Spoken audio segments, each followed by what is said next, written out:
السلام عليكم ورحمة الله تعالى وبركاته.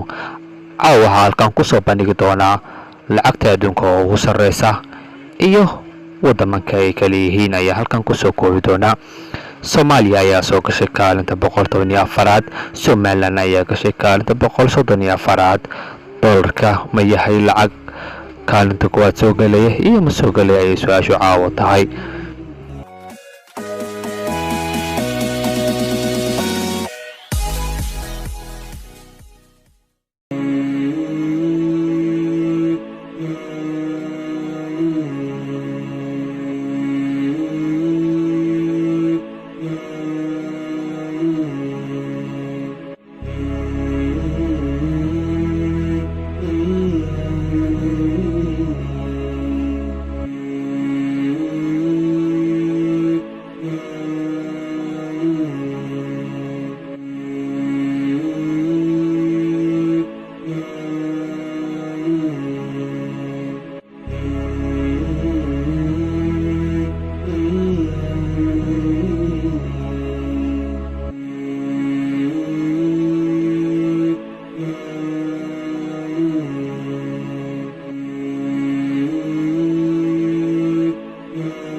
saddexda wadan ee kaalimaha kala galay waa 3 wadan oo Carab ah.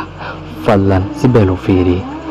waa Oman oo ka shaqeynaysa saddexaad, Bahrain oo ka shaqeynaysa kaalinta labaad, iyo Kuwait oo kaalinta koowaad galay.